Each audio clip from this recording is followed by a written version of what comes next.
आज की हमारी जो पत्रकार वार्ता है वो दो अति महत्वपूर्ण मुद्दों को लेकर है। एक है बेरोजगारी और दूसरा है राष्ट्रीय सुरक्षा। जहां तक बेरोजगारी की बात करें तो बेरोजगारी जम्मू कश्मीर में इस समय बहुत महत्वपूर्ण और बहुत बड़ा मुद्दा है। हमारी जो है बेरोजगारी की औसत राष्ट्रीय औसत से भी जो है वो ऊपर पहुंच चुकी है। युवा हमारा जो है वो निराश है, सरकार की तरफ राहत की उम्मीद लगाए बैठा है। मगर दुर्भाग्यपूर्ण है कि पिछले कुछ सालों में अगर सरकारी नौकरियों को लेकर कोई इक्का दुक्का नोटिफिकेशन निकली है तो कुछ भ्रष्टाचार की भेंट चढ़ गई और कुछ कुछ जो है वो आज भी तुष्टीकरण का शिकार होकर हमारे सरकार के कार्यालयों के अंदर जो है वो धूल चाट रही है।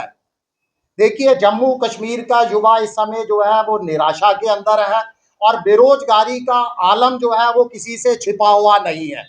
जम्मू कश्मीर के अंदर आपको मालूम होगा कि 13 जून लगभग एक साल पूर्व 2025 में राजस्व विभाग के अंदर जो है पटवारी और नायब तहसीलदारों की नौकरियों को लेकर एक नोटिफिकेशन जारी किया गया था, जिसके अंदर उर्दू को जो है अनिवार्य योग्यता के अंदर रखा गया। मैं आपको बता दूं सबसे पहले कि हम उर्दू के खिलाफ कतई नहीं है।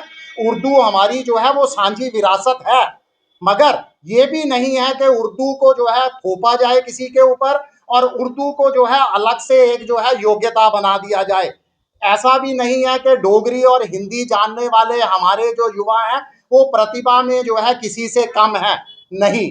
मगर सरकारों ने क्या किया कि इस नोटिफिकेशन के अंदर उर्दू को जो है एक अनिवार्यता के रूप पर जो है वो मान लिया गया, जिस पर बहुत ज्यादा बवाल हुआ और वो नोटिफिकेशन को रद्द कर दिया गया। मगर दुर्भाग्यपूर्ण है कि लगभग एक साल बीतने के बावजूद भी अभी भी वो नोटिफिकेशन जो है वो सरकारी कार्यालयों में मंत्रियों के और उप मंत्रियों के कार्यालयों के अंदर धूल चाट रहा है।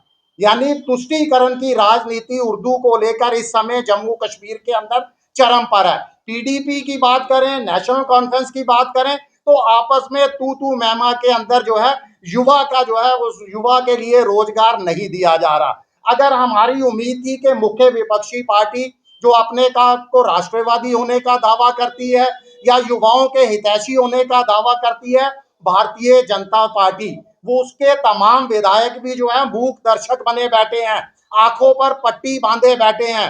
आज शिवसेना ने जो है वो पहल करते हुए हमने जम्मू कश्मीर के माननीय उपराज्यपाल जी को एक ज्ञापन भी जो है भेजा है।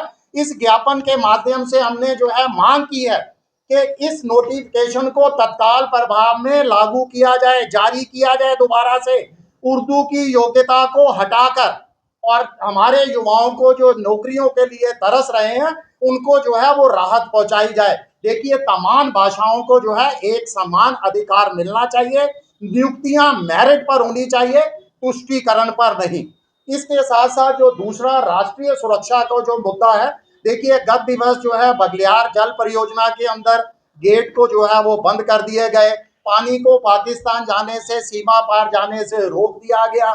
सिंधु जल संधि को हमने देखा कि जमीनी तौर पर जो है पूरी तरह से निष्क्रिय कर दिया गया, पूरी तरह से सस्पेंड कर दिया गया, जिसका शिवसेना पुरजोर समर्थन करती है और स्वागत करती है। देखिए, हमारा तो मानना है आप हमें आतंक दोगे तो आपको प्यासे मरने पर जो है वो मजबूर करेंगे, यानी खून और पानी एक साथ नहीं बह सकता।